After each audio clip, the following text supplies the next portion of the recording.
Oi, produção! Já estamos no ar?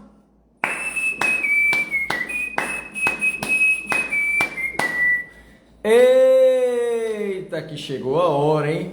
Chegou a hora de mais um episódio do nosso projeto. Oxe, que danada é isso? E como todos vocês sabem, hoje num dia diferente, né? Porque a gente já tem uma data e hora marcada toda semana, quarta-feira, 12 horas, mas ontem foi feriado nacional, né? Ontem foi feriado, foi dia de finados. Então a gente obviamente não teve como fazer o encontro, realizar o nosso encontro ontem, mas também não poderíamos deixar de fazer durante essa semana mais um episódio do nosso projeto Hoje Que Danada é Isso, que é um projeto, como vocês sabem, é um projeto que eu amo, que eu faço com muita dedicação. Volta e meia, Cleci vem aqui de enxerida, né? Quer tomar conta da situação, mas eu não deixo isso aqui por nada, né? E aí, como é que vocês estão? Tudo tranquilo? Todo mundo, vamos dizer, descansado, né? Já que ontem foi feriado. Para quem é contador, isso não funciona muito bem, não, tá? Acho que eu vou conversar um pouquinho com o nosso convidado a respeito disso. E feriado com a gente não funciona muito bem, não, porque a gente tá ali sempre pensando como é que vai fazer, o que deixou de fazer. Enfim, é uma vida um tanto quanto corrida, mas cá estamos nós. E hoje, como de costume, a gente vai tratar de um tema bem interessante, né? A gente vai falar sobre conhecimento. Conhecimento como uma única opção para que você possa ter uma jornada, uma trajetória de sucesso.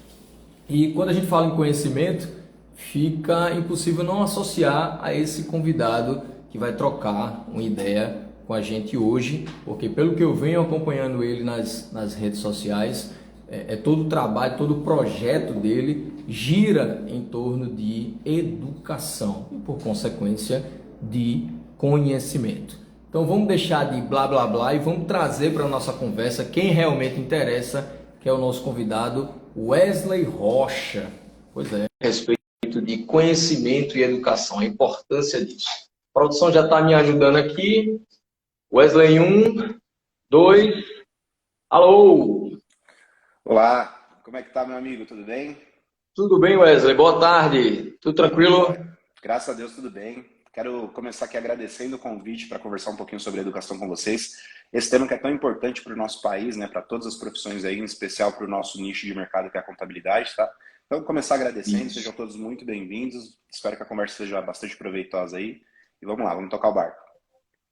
Perfeito. Fiquei muito feliz quando a produção me confirmou que você tinha aceitado de imediato o nosso convite para tratar desse tema tão interessante, conhecimento e educação. E desde já também nós agradecemos pela tua disponibilidade de trocar essa ideia com a gente. E já te faço a primeira pergunta. Como eu mencionei na abertura, quem te acompanha nas redes sociais vê que educação é algo muito importante, é algo muito relevante para você e você dá a entender que é uma premissa básica para que efetivamente as pessoas possam atingir os seus objetivos. E aí, independente de ser na área contábil ou não, seja para a vida mesmo. Conhecimento nunca é demais. E aí, dito isso, vem a minha pergunta. Hoje, analisando o mercado contábil, você acredita que exista algum nicho ainda que esteja carente, digamos assim, de uma referência de conhecimento? E se porventura existir, como os contadores que estão nos assistindo agora podem ou devem se preparar para que se tornem autoridades e possam ocupar essa vaga a ser preenchida? Muito bom tema, muito boa pergunta também. Eu acho que quando a gente fala do segmento de contabilidade, os nossos amigos que estão aqui nos acompanhando ou que vão assistir depois dessa live também, o que fica muito claro e evidente, meu amigo, é que, ou meus amigos, né, é que, primeiro que assim, a gente tem uma discrepância do que é ensinado na faculdade, e que eu não estou falando mal de faculdade não, tá, pessoal? Mas só que tem uma discrepância do que é ensinado na faculdade para o que, de fato, você tem que fazer ali dentro de uma empresa contábil, por exemplo. Então, tem alguns gaps ali de conhecimento mesmo que as pessoas que saem da faculdade que não têm nenhuma experiência em escritório de contabilidade especialmente, têm dificuldade nesse período e vai aprender ali na luta, na garra, no dia a dia mesmo, né? Então, esse é um primeiro ponto que eu gostaria de colocar aqui. E o porquê que esse ponto acontece? Por que essa dificuldade acontece também? Porque, via de regra, os professores das universidades normalmente não são donos de escritório de contabilidade ou não são empresários contábeis, né? Então, eles Exato. também têm essa dificuldade de passar esse dia a dia ali, esse chão de fábrica, né, por assim dizer, dos profissionais da área contábil. E aí acontece esse problema, né, meu amigo? Então, existem sim diversos nichos, né, do segmento contábil que estão carentes de bons profissionais, mas assim, como um todo, na contabilidade, a gente sabe que uma das principais dores das empresas contábeis hoje é contratar pessoas ali com um conhecimento elevado, seja em qual área for, tá? Seja na área tributária, seja na área contábil, seja na área de departamento pessoal, enfim, todas as áreas que abrangem ali dentro da contabilidade. Agora, falando um pouquinho mais profundamente sobre esses nichos, né? Então, para os nossos amigos aqui que estão nos assistindo ou que vão nos assistir depois, que nichos são esses que são mais carentes hoje na contabilidade? Então, nós temos o nicho, por exemplo, tributário. E quando a gente fala do nicho tributário, por exemplo, eu quero que vocês pensem em como que vocês podem aprender essa questão tributária para ajudar os clientes, ou futuros clientes de vocês. Então, é pensar, Exatamente. colocar o foco no cliente, não no foco em eu preciso aprender isso para eu me desenvolver e ter sucesso na profissão apenas. O sucesso na profissão vai ser consequência de um sucesso que você consiga gerar para os clientes que você tem atendido, as empresas que você tem conversado. Acho que mudar essa mentalidade também faz parte do movimento que a gente vem propondo aqui também, né, através da educação. Nós trabalhamos muito firmemente com educação contábil aqui há algum tempo também, e batendo sempre nessa tecla de que para criar diferenciais competitivos, seja para você, primeiro você tem que olhar, colocar o foco no cliente. E acho que no decorrer da conversa aqui a gente vai desenvolver um pouquinho mais desse papo aqui, meu amigo. Isso. Você tocou num ponto interessantíssimo em relação ao ensino superior de contabilidade hoje no Brasil. A gente já vinha percebendo isso anos anteriores e isso ficou mais evidente agora. Hoje, por mais que os cursos eles tentem trazer essa prática, o chão de fábrica, como você colocou muito bem, eles ainda sentem dificuldade em relação, principalmente nas universidades públicas, né, que tem como Uhum. perfil a produção do conhecimento, né, a produção Sim. muitas vezes não é nem associada à prática, é a produção de novas formas de se pensar contabilidade. E essa ideia que você trouxe é de extrema importância, porque o profissional da contabilidade ele vai ter que buscar conhecimento de outras formas, em outras fontes, para que efetivamente ele possa se adequar a essa mudança, a essas exigências que efetivamente o mercado faz hoje. E isso me leva justamente à minha segunda pergunta. Como você também frisou muito bem, hoje o mercado contábil está passando por uma profunda mudança, ou por profundas mudanças, né? Uhum. E uma das questões que a gente mais evidencia é essa relação cliente-profissional, né? O profissional ele sendo exigido cada vez mais do ponto de vista de buscar um conhecimento, buscar educação a respeito daquilo que ele se propõe a fazer, e o cliente também cada vez mais com dores ou com necessidades diferentes e clamando por ajuda ou clamando por consultoria.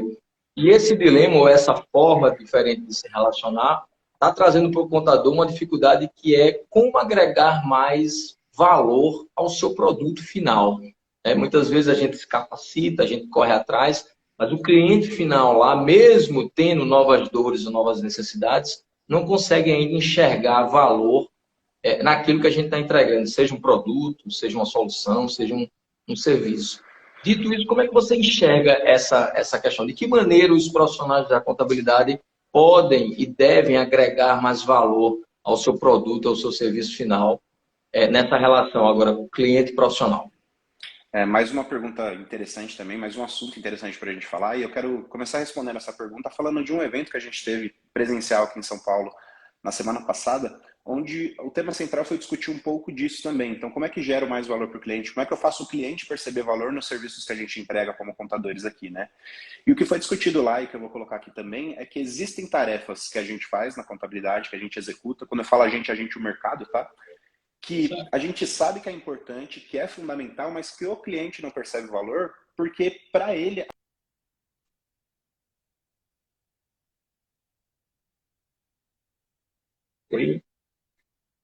Mas eu acho que a gente teve um probleminha. Voltou.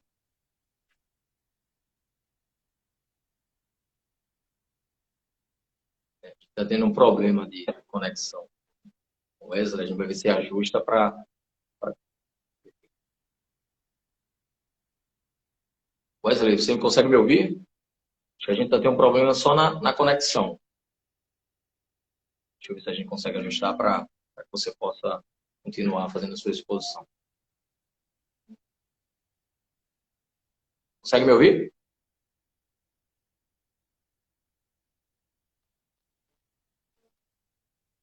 Você tem... Faz só um teste de áudio aí para a gente ver se consegue te ouvir. Eu consigo te ver perfeitamente. Você consegue me ouvir, mas me parece que eu não consigo te ouvir. Não está me ouvindo?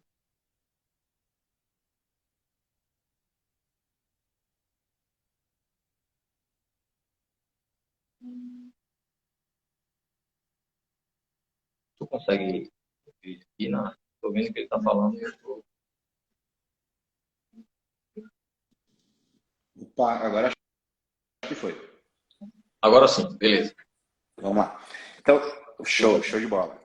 Quando a gente fala de como gerar valor para o cliente, até o Instagram, a internet trava aqui, né, cara?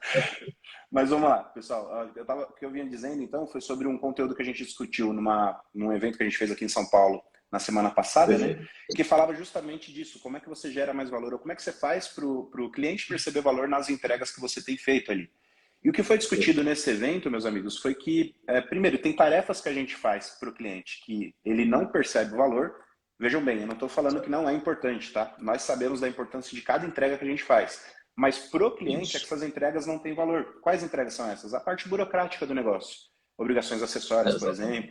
Eu tenho certeza que os nossos colegas contadores que estão assistindo aqui, que estão vendo, nunca receberam uma ligação, por exemplo, e é um exemplo que a gente gosta de utilizar aqui na Sevilha, de um cliente da contabilidade que fala: Wesley, nossa, recebi a DCTF aqui, tá maravilhosa, cara. Sem essa DCTF eu não conseguiria dormir ou acordar bem. Então isso não acontece, pessoal, porque para o cliente isso não gera valor, né? Então, respondendo mais praticamente aqui a pergunta de vocês, como é que a gente gera mais valor para os nossos clientes? E isso também serve como um gancho para essa questão de como é que você melhora os serviços que vocês têm entregue hoje aí no dia a dia de vocês. Então, gerar valor para nós está associado a oferecer mais serviços que estão paralelos à contabilidade. E é assim que a gente enxerga isso, tá? Então, que serviços são esses? Quando eu falo disso, tem muitas pessoas que já param e falam: você está falando de BPO financeiro? É uma das formas. Registro de marcas, por exemplo, é outra forma. Tem uma série de serviços ali que você pode oferecer que estão paralelos à contabilidade, que aí sim o cliente começa a perceber valor. Porque, por exemplo, vamos pegar o BPO financeiro para exemplo aqui. Imagine que você é um empresário, tá? Então tira ali a camisa de contador, contadora, e agora você é um empresário. E eu sou contador e estou oferecendo o serviço de BPO financeiro para vocês. Quando eu vou fazer esse oferecimento desse serviço, como é que eu faço a abordagem para o empresário? Falar: meu amigo, para um pequeno empresário normalmente funciona bem assim, tá? Meu amigo, você cuida das próprias finanças aí da tua empresa, né? Ou você tem alguém que cuida das próprias finanças da tua empresa. Quanto tempo por mês você tem que parar para cuidar das próprias finanças aí? Ou para dar uma olhada nos números, ou para fazer a conciliação bancária, por exemplo, dos recebimentos, dos pagamentos que você tem que fazer. Normalmente o pequeno empresário fala: Wesley, eu acho que eu gasto ali em torno de 1 a 2 dias por mês, o pequeno empresário, tá, pessoal? Para fazer essa conciliação, para fazer essa conferência, para analisar os números, os detalhes. Isso quando é muito pouco, às vezes é 3 dias, às vezes é 4 dias, nesse exemplo. Aí eu falo: tá, vamos pensar num outro cenário agora. Se você não tivesse que fazer esse trabalho nesses 2 ou 3 dias do mês e tivesse esses dias livres, o que você faria com esses dias livres? Aí o cara me falou: se eu tivesse 2 dias a mais no mês ali livre, eu venderia mais, ou captaria mais possíveis clientes, ou cuidaria de outras partes mais estratégicas da minha empresa. Pô, show de bola. Aí, se você pega mais clientes, por exemplo, em 2 dias, quantos possíveis clientes você pode atender? Talvez eu conseguisse mais 2, 3, 4 clientes ali trabalhando exclusivamente nisso. Então, quanto de receita traria isso para a tua empresa? Então, você percebe que vai tendo uma linha de construção ali. No final das contas, o que o cara faz? 2, 3 dias dele, ele sabe que ele consegue aumentar a receita do escritório dele, da empresa dele. Tá? Então, basicamente é isso. E se a gente cuidar da parte de BPO para ele, além de tirar esse peso das costas do empresário, a gente abre essa margem para ajudar ele a faturar mais. Então, veja que cai nessa questão de gerar mais valor para o cliente. Gerar mais valor de uma forma financeira, mas mais valor de tirar aquele peso da parte financeira dele. E a gente entende, viu, nossos amigos aqui que estão assistindo, acho que é importante colocar isso, que as empresas contábeis que vão sobreviver vão ser essas que oferecem mais serviços para o cliente. Por quê? Na verdade é assim, até colocando de uma forma melhor. Se você oferece os serviços tradicionais, que são balanço, balancete, parte fiscal, parte tributária, abertura e encerramento de empresa, não acho nem que essas empresas vão morrer. Só que existe um problema, tá? Que eu acho que a gente tem que deixar bem claro aqui, é que essas empresas que oferecem os serviços básicos vão ter que estar dispostas a disputar aí no mercado por preço. O que é isso, então? Você vai ter que concorrer por preço. Se você não oferece nada mais de diferente do que essas empresas que cobram R$ 90, R$ 100, R$ 150 de ticket, você vai ter que concorrer com esse ticket aí. E aí é muito comum contadores procurarem a gente aqui falando, olha, a gente tinha, há 2 anos atrás, a gente tinha 100 clientes, hoje eu estou com 70 e estou percebendo que os clientes estão indo embora e eu não sei o que fazer para gerar mais valor para eles, eu não quero perder esses clientes, senão...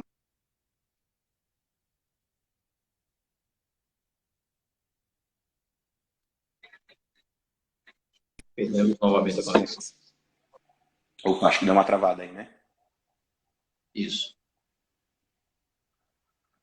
Eu costumo dizer que a tecnologia é algo sensacional, mas quando trava, trava. Normal, vamos lá. Conseguiu? Consegue me ouvir? Agora estou ouvindo. Deu uma travadinha. Então, basicamente, é oferecer mais serviços, mais produtos e mais serviços, que obviamente vocês tenham conhecimento, ou que estudem até, de fato. Então, o tema central de hoje aqui é como que a educação continuada, ou como que os cursos, né, o treinamento faz com que você se torne ou não deixe de ser um bom profissional. Então, quando a gente fala de BPO financeiro, ou de registro de marcas, ou de uma série de outros serviços que você pode implementar na tua contabilidade para entregar e gerar valor para o cliente, ou você faz isso de uma forma que você já tem afinidade com esses serviços e produtos, ou você procure conhecimento, né? Procure estudar, para aí sim adquirir esses conhecimentos e poder oferecer para os seus clientes, e aí com isso gerar mais valor. E por último, só para finalizar essa análise, pensem no cliente que tem diversos serviços contratados de uma contabilidade, não só aquela parte burocrática, tá? Ele tem serviços ali financeiros contratados, ele tem registro de marca, ele tem uma série de outras coisas, tem consultorias, por exemplo. Se esse cliente pensar em trocar de contador, ele vai, no mínimo, procurar uma outra contabilidade que ofereça tudo aquilo que ele já tem. Então, percebe que vai ser mais difícil dele largar você?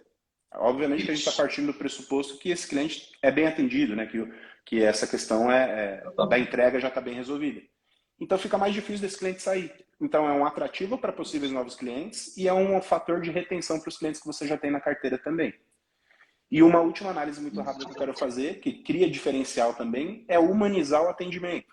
Porque as empresas de contabilidade hoje têm um paradoxo bastante interessante de colocar na conversa aqui, que é como é que eu escalo, ou seja, como é que eu coloco mais clientes para dentro e não deixo cair a qualidade do atendimento. Que é uma coisa quase que impossível. Tem métricas e tem jeitos de cuidar disso, mas é uma coisa muito complexa. Para quem capta cliente todos os meses, como a gente faz aqui, eu tenho certeza que vocês fazem aí também, vocês sabem que o crescimento também é doloroso, é complexo, né? Quando chega ali 3, 4, 5 novos clientes, você tem que embarcar isso para o teu time operacional ali, e isso de fato não é uma questão muito simples não de ser resolvida, mas enfim, fica uma reflexão para a gente continuar a conversa aqui. Isso. Na verdade, a tua fala agora, ela me trouxe alguns insights que eu acredito sejam válidos a gente retomar aqui. Primeiro, a questão da técnica, né? Técnica, a gente parte do pressuposto que é algo básico, que efetivamente todo mundo já vai entregar que tem dentro desse segmento que nós trabalhamos. Como você colocou muito bem, a técnica pela técnica não é mais um diferencial, é o básico, é o pacote básico que você tem que entregar. E o que é que vai fazer com que eu me diferencie em relação aos meus concorrentes? Você trouxe muito bem a questão do mix de produtos, né? Você tem um mix de produtos amplo, vai fazer com que efetivamente você consiga atender as dores, sanar as dores ou atender as necessidades desses clientes de uma maneira efetivamente diferente. E isso vai fazer com que você crie um vínculo maior com aquele teu cliente e se porventura ele vir a pensar em trocar, todas essas questões terão que ser pensadas e muitas vezes elas não vão se refletir, não vão levar a esse fim de relacionamento, né? E aí tem uma terceira questão que é extremamente importante. É a questão de você desenvolver outras habilidades que fujam à questão da técnica. Quando você traz o exemplo aí da venda do BPO financeiro, você, contador, teve que se travestir de vendedor, ou seja, você teve que desenvolver também essa habilidade de venda para que efetivamente você pudesse ofertar o produto, aquele novo produto do seu mix da melhor maneira possível. E você utilizou de um artifício brilhante, que é o tempo. Hoje é o maior e melhor ativo que a gente corre atrás, é a questão do tempo, né? Tempo para que a gente possa desenvolver o negócio de uma maneira mais estratégica e assertiva, tempo para que eu possa vivenciar outros momentos que necessariamente não seja só o negócio, com a minha família, com os meus filhos, com minha esposa. Enfim, tempo é algo que vende, que contribui esse processo de venda. E, por último, humanização, né? Muitas pessoas esquecem que, apesar da contabilidade ser utilizada a ciência auxiliar matemática, mas a ciência contábil é uma ciência humana, né? Que pressupõe essa interação entre pessoas para que, efetivamente, você possa entregar o seu produto, o seu serviço da melhor maneira possível. Então, essa tua última fala me trouxe aqui vários insights. Eu acredito que quem está assistindo também teve essas sacadas aí, que é muito importante. Mas me leva à terceira pergunta, quando a gente fala dessa questão da humanização. Eu vou ler aqui, vou fazer uma colinha para não cometer a gafe de errar o que efetivamente está lá na tua rede social. Eu costumo dar uma olhada, e você, em determinado momento, diz a seguinte frase: desculpas perfeitas criam fracassos perfeitos. Eu acho essa frase forte e sensacional, porque ela atribui a mim e só a mim a responsabilidade de fazer diferente, de agir para que efetivamente aconteça. Então, o conhecimento ele tem muito isso. Esse conhecimento, a gente costuma dizer que conhecimento é transformador, né? Quando efetivamente você tem conhecimento sobre determinada matéria, sobre determinado assunto, isso faz com que você ganhe força e haja e contribua de maneira diferente para aquele cenário mudar. Eu queria saber a tua experiência, na tua trajetória. Quando é que efetivamente você percebeu que o agir dependia única e exclusivamente de você e que o conhecimento de alguma forma poderia contribuir e vem contribuindo para que isso mude cada vez mais e melhore cada vez mais? Muito bom, show de bola. Essa provocação é bastante interessante também e acho que, em outras palavras, essa frase que você colocou é aquela questão de pensar, né? de um estilo de vida, eu diria até, de saber que quem quer fazer algo, faz. Isso seja estudar, seja trabalhar, seja executar um novo projeto. Então, quem quer fazer algo, faz. E quem não quer, arruma uma desculpa. Basicamente, vai na mesma linha dessa frase que a gente está colocando aqui. E muitas vezes essa desculpa fica fácil da pessoa falar assim, não, mas eu não fiz tal coisa, eu não comecei tal curso, eu não estudei isso por conta de que eu tenho filho, por conta que eu chego tarde em casa, por conta daquela pessoa que não deixa eu fazer ou que me atrapalha. Só que, pessoal, tem que pensar o seguinte, ó, cada vez que você aponta o dedo para alguma pessoa, alguma desculpa, eu estou fazendo até aqui, vejam que tem um dedo apontado para desculpa, mas tem 3 dedos apontados para você mesmo. Então, é isso que o nosso amigo está colocando aqui, é muito real. A responsabilidade pelos nossos sucessos é totalmente nossa e pelos fracassos, obviamente, também, né? Então, e como é que foi na minha jornada aqui, né, para a gente responder mais praticamente aqui, pragmaticamente a questão também. Na minha jornada ali como trabalhador ali, né, trabalhando no escritório de contabilidade, trabalhei durante 9 anos no escritório de contabilidade, para quem não sabe aí. Logo no começo, quando eu entrei no escritório de contabilidade, que eu já percebi aquele gigante volume de serviços que é colocado para a gente ali no momento inicial. Você entra no escritório de contabilidade, você já sabe que tem uma série de coisas e funções para a gente executar, e é executar, né? Então você escuta muito essa palavra, porque é muito comum em educação, que é o tema que a gente está falando aqui também, as pessoas falarem, eu compro, de várias pessoas, tá? Várias mesmo.